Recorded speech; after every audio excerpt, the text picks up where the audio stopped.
Hi there, this is Tom North. If you like this recording, please like and subscribe to the channel so you can keep up to date with all of my latest work. Thanks for listening. 2. We arrived in John's flat about 20 minutes later. My shoes hit onto the parquet floors with a satisfying tap. "Shall I take my shoes off?" I asked. "It's completely up to you. I'm not particular." I gently nudged my trainers off of my feet and let my socks stroke along the floor.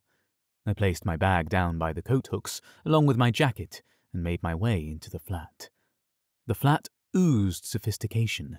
Everything seemed to have class. Dark wood furniture and leather sofas were everywhere. Gorgeous works of art and paintings. Shelves full of old and collectible books. I felt so at home in that place. "Please make yourself at home," John said. "What would you like to drink? I was thinking of having a whiskey."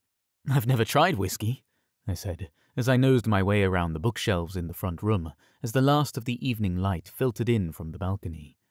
"It's not the easiest taste to get used to, but you're welcome to try." "It sounds like today is all about new experiences," I chuckled.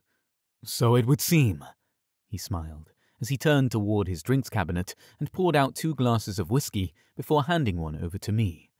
He placed his down on the table, then said, "Excuse me while I just freshen myself up." Then he walked off, I assumed to the bathroom. I continued looking through his bookshelves. I had never seen such a great collection outside of a library. Every literary classic was there. It was so exciting to see everything so beautifully lined up and cared for. This was clearly a man who had a deep love for art and literature. On the wall beside the bookcase was a painting of 2 naked young men undressing by a river. I had never seen the painting before, but there was something strangely beautiful about it. "That's my favorite," he said, as he entered back into the room. "It's really beautiful. Who's the painter?" "I always find it's better to enjoy a painting without knowing the story behind it. Just enjoy it for what you see in front of you." "That's a fair point. I normally get caught up in the story of the artist and what drove them to paint what they painted. I'd never thought about what that would take away from it," I said, as I noticed him gently repositioning his grip on his glass. "So, can you tell me a bit about your writing? What inspires you? What sort of themes do you like to explore?" "Well, actually, that's kind of my problem. Nothing is really inspiring me at the moment. I'm finding my life to be a bit dull and meaningless. Hard to make beautiful art out of that." "Can I read something of yours? Do you have anything with you?" "There's some stuff on my laptop. I've got a short story I've been working on about a guy who has moved to a new place and is struggling to start a new life for himself. Really subtle, I know." I smirked as I grabbed the laptop out of my bag and pulled up the story. I was nervous showing someone I'd never met, but at that point, I was kinda desperate. "Well, let's take a look," he said, as he put on a small pair of glasses and began looking at the laptop screen. We sat there for about 10 minutes while John read through the story. I could feel the tension in my body building. I couldn't stop myself from glancing over his body. I'd never seen someone look so intelligent, but so physically strong. It didn't seem to match in my head. After a while, he placed his glasses down on the table and looked in my direction. "Can I be brutally honest with you?" "Yes, please, be as honest as you need," I said, while simultaneously hoping he would lie to keep me happy. "It sounds to me like you need a good fuck." "Excuse me?" "Well, the words just ooze sexual frustration and frigidity. It feels completely sexless, but at the same time desperate for some kind of human contact and primal intimacy." I didn't really know how to respond. "There's a lot of good stuff in there. Clearly you've got the technical skill, but it feels to me like you're holding something back. I think you could find more sensuality, more carnality." I felt completely exposed. "The idea of sex seems to make you nervous," he said. "Not nervous. I guess I'd never really thought about it as having an impact on my writing." "Everything is about sex. Sex is touch, feeling the pleasure of your body, finding the pleasure in holding a pen, pushing it against paper. Everything is sex, Jamie. Everything is pleasurable, if you pay attention. Even the pain." I could feel blood flush my skin. I was suddenly aware of my entire body. Even my cock began to twitch in my pants. I find if I lose connection to sexual pleasure, then I lose my connection to writing. Suddenly I have nothing interesting to say.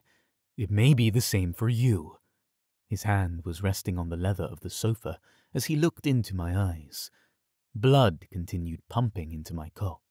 It's a modest suggestion, but I'd say you need to have a good hard fuck, and perhaps you'll find things less dull and uninspiring. He smiled as he pushed the laptop closed and placed it on the table, leaning himself back into the cushion. I laughed to try and dispel the strange tension that was building. Well, I haven't had much success in dating since I've been here. Haven't quite got the hang of New York women. Well, I didn't say dating. I said fucking. You need something primal. Sweat, grunting, the slapping of skin. I swallowed hard, my penis now fully erect. Sounds great, but it's easier said than done. Perhaps, he smirked. There was a moment of silence as he looked me up and down. I placed my hand over my crotch, hoping he wouldn't notice my boner. I find it's easier to find a man when it comes to a good hard fuck. Women can be a bit fussier. A man? Yeah. Well, that's not really my thing. Have you ever tried it? No, but I'm straight. I've never really had the interest. You've got an interest in sex, though. You like to shoot your load? Yeah, of course. I think you'll find that sex is sex. You might be surprised what a man can make you feel. He stroked the sofa with his hand, his eyes flickering with charm and mischief. I guess, but if I can't get a woman in bed with me, I don't think I'm suddenly going to be an expert in men. I laughed. Don't underestimate yourself, he said confidently. My cock was throbbing in my pants, and my skin was tingling. I didn't know why, but I was so turned on I could barely breathe. I looked into his eyes and took another sip of whiskey. Can I tell you something? I found myself saying. Anything. My cock is rock hard. I couldn't believe my own words. I hadn't planned to say it, but suddenly I was confessing myself, laying myself out in front of him. Is that so? I'm sorry. I don't know why I said that. It's completely inappropriate. The truth usually is. Don't apologize. I appreciate your frankness. He ran a finger across his bottom lip, as if wiping something away. Then he leaned forwards. To be brutally honest, my cock is also rock hard. I find you extremely attractive, Jamie. You do? I gulped. I do, he said, with certainty. Well, thanks. You're not so bad yourself. I laughed awkwardly. Would you mind if I sucked your cock? I don't know. He sat, silently waiting for my answer. Then, a force in me surrendered. Okay, I said. Take your pants off and take a seat. I paused a moment and then did as he instructed. Slowly unfastening my belt, unbuttoning my pants. I pulled them down and kicked them off, leaving my hard cock poking through my boxer briefs. Then I grabbed the waistband of my underwear and looked in his eyes for confirmation. He nodded, and I pulled my underwear down, letting my cock bounce free. The foreskin already pulled back over my end, my balls hanging low. I readjusted my balls and stroked my cock gently with my fingers before sitting my bare ass down on the leather of the sofa, my cock hitting onto my stomach with a satisfying slap. Very nice, he said, and began walking over to me with an irresistible lust in his eyes.